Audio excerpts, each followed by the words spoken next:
This is the Canon EOS R5. Originally released in summer 2020, it has a 45 megapixel full frame sensor and can shoot 8K video. Is this camera still worth buying in 2023? In a one-word answer, yes, absolutely. The R5 is a fantastic camera. I've had it since day one, since it was first released. And I'm telling you, Canon has really done a great job with the firmware updates. It used to overheat when shooting video anything over 4K 30 and it just overheat and shut down. Now you can film 4K 60, 4K 120, the 8K, it's awesome.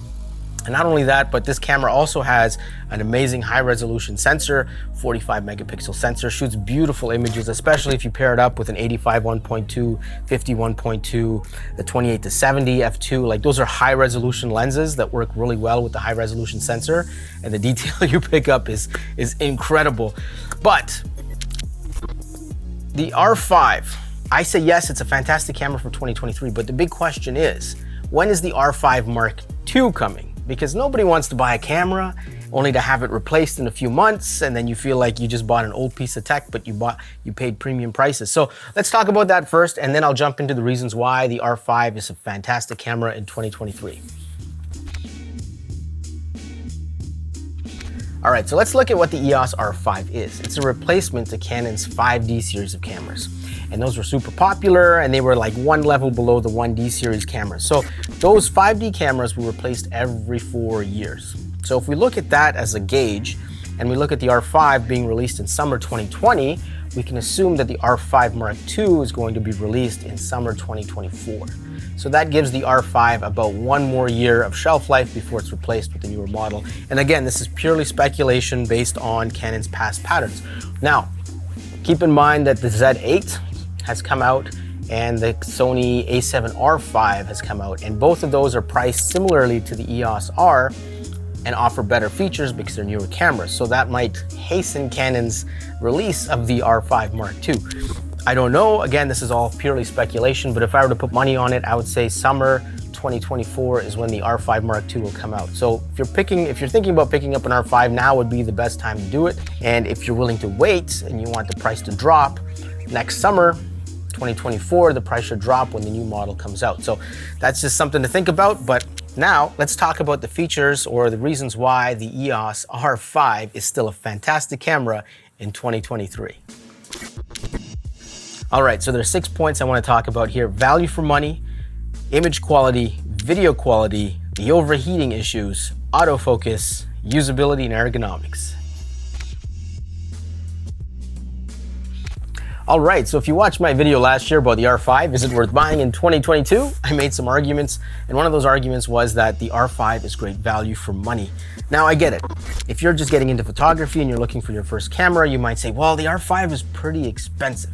But if you turn the tables around and look at it from a flagship perspective, you see that the R5 has a lot of flagship features. And now with new firmware updates, it has even more features. And you're getting a great camera without the flagship price. So if you look at it from the perspective of an Alpha 1 or Z9 and look at those features compared to what the R5 has, you see that you're getting great flagship features in the R5 without the flagship price. So it all depends on which perspective you're looking at it, but if you're a pro and you're looking for a camera with great features on a budget, I think the R5 is fantastic, even though, I mean, it's not really a budget camera, but considering what you get, value for money is fantastic. All right, so let's talk about my favorite thing about the EOS R5, and that is image quality. Oh my God, this thing, just the image quality is absolutely crazy. I used to shoot with a 5D Mark III, then I upgraded to the EOS R, and I thought, oh my God, the R is so much better than the Mark III. And then I upgraded to the R5, and I was just like, what is this? What are my eyeballs looking at? The resolution is absolutely nuts. And I edit on a 36-inch 4K monitor, and it's just like, when you zoom in, you can see everything. It is absolutely nuts. And here's a pro tip for you. If you're buying the R5 and you want to see a ton of detail, buy lenses that resolve a lot of detail, like the 100mm macro.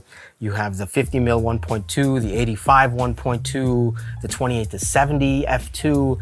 Those lenses are just beautiful, and the amount of detail they can resolve and transmit those light rays, photons, particles, whatever, to the sensor, and the sensor captures that.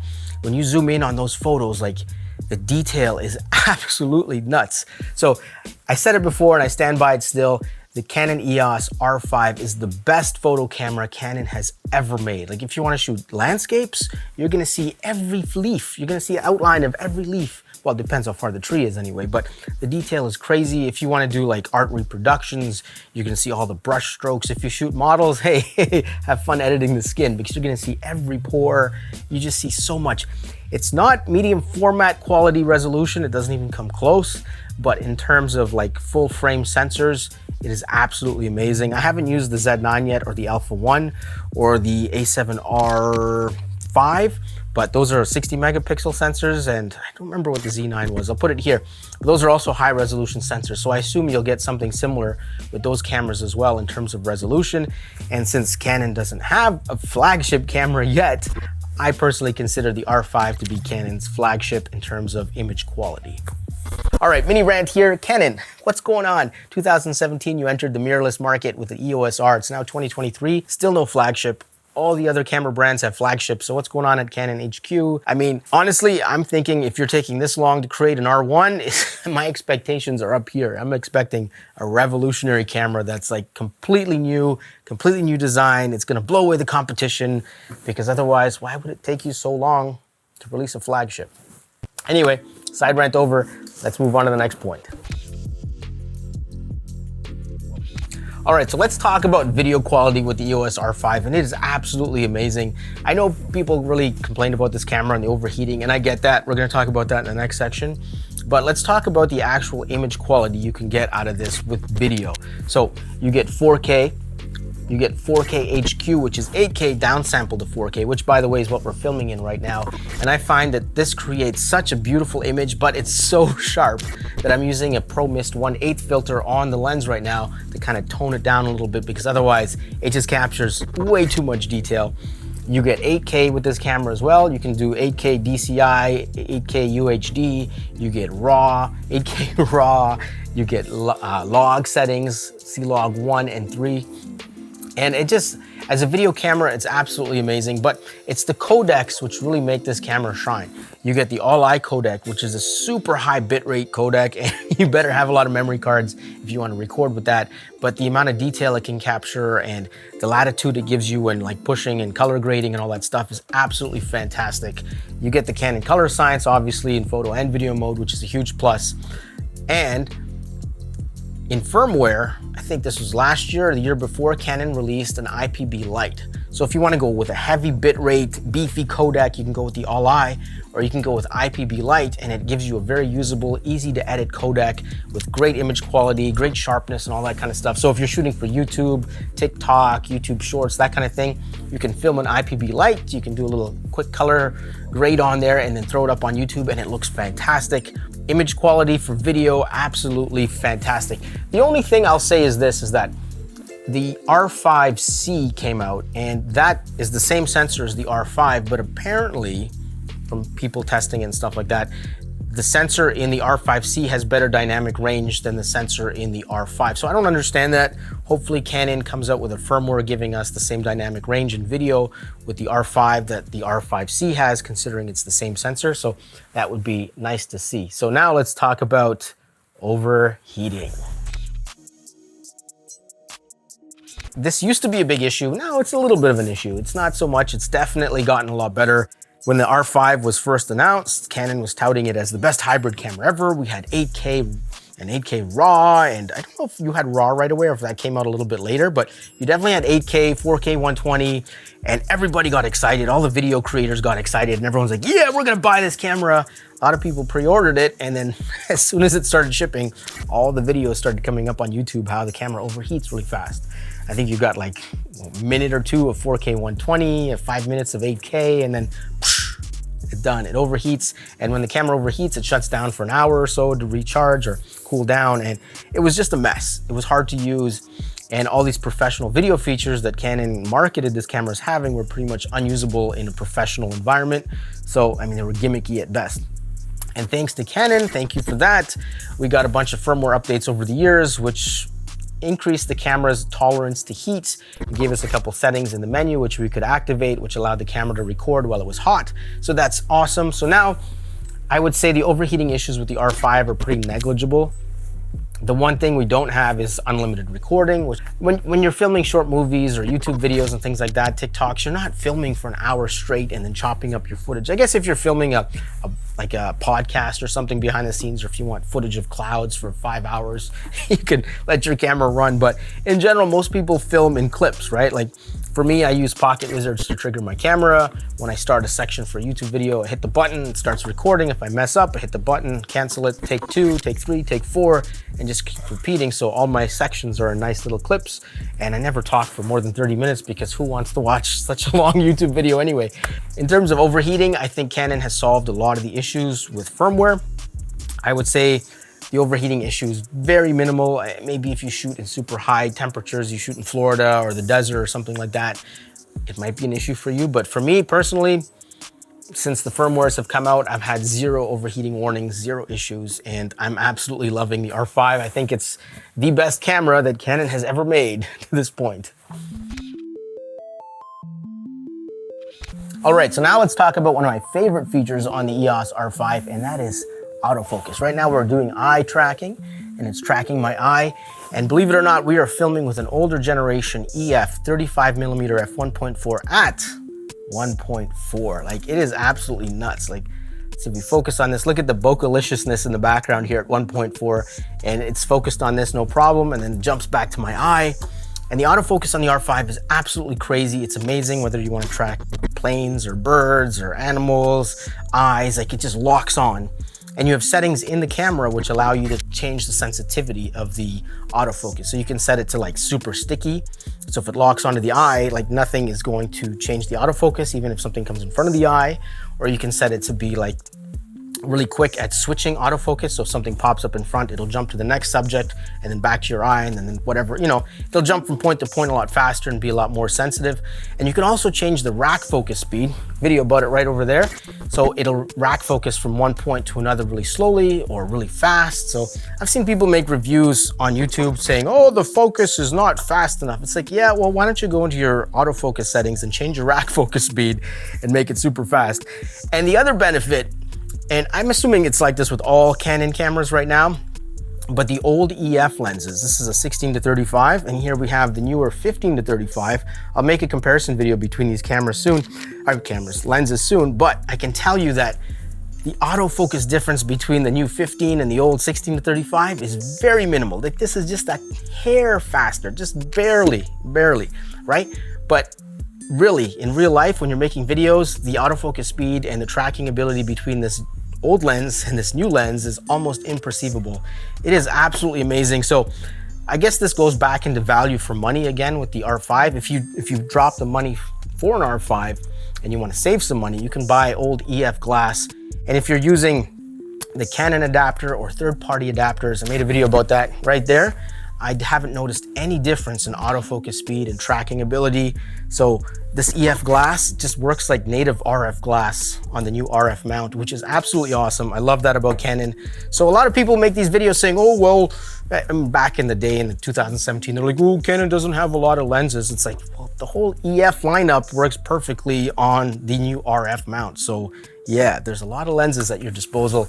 And the best thing about old EF glass is that you can find it cheap on eBay. It's used, so yeah, awesome. Autofocus on the R5, 2 thumbs up. I think it's absolutely incredible. Okay, usability and ergonomics. Let's start with ergonomics. The EOS R is still the king of comfort when it comes to grips. I don't know why Canon changed it. They hit the nail on the head with the EOS R. It was perfect. And then for the R5 and R6, they went back to a more boxy grip, which is still comfortable, but it's not as comfortable. If you notice here on the EOS R, the part where your palm grips the camera is kind of tapered, and it just fits into the palm of your hand so much nicer, and it's so much more comfortable. If you close your eyes and hold both cameras, you can immediately tell which one's the R and which one's the R5. And where this tapered grip on the R really came in handy is when you shoot with heavy lenses like the 28-70 or 70-200, and the camera becomes front heavy, and then that corner of the grip on the R5 wants to dig into your palm, whereas with the EOS R, it just kind of fits in there nicely, and it was so much more comfortable to use. Not a big deal. The R5 is still pretty comfortable in the camera. I give it, you know, a 9 out of 10, but the EOS R is just, it's a step above, and I'm hoping that Canon goes back to that EOS R grip for the 5D Mark II.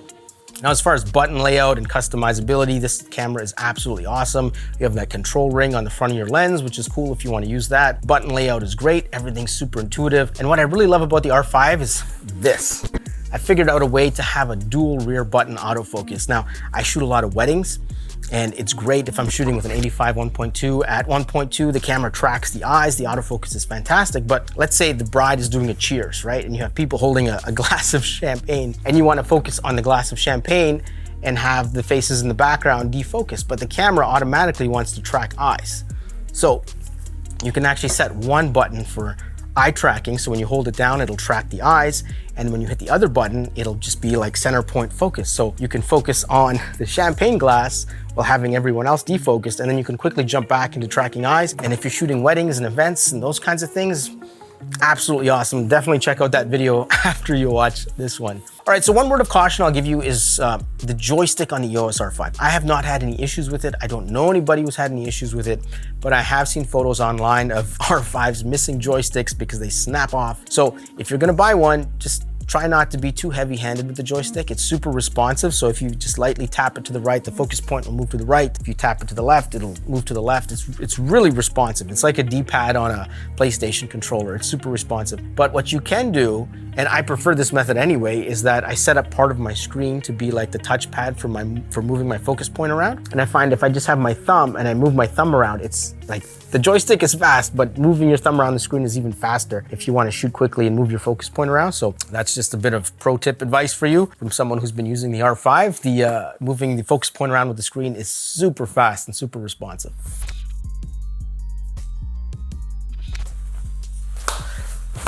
All right, so let's wrap up this video. We are now filming on the 16-35 f2.8L old EF lens, and this is what it looks like. We're filming in 4K HQ. We're filming at 2.8 16mm.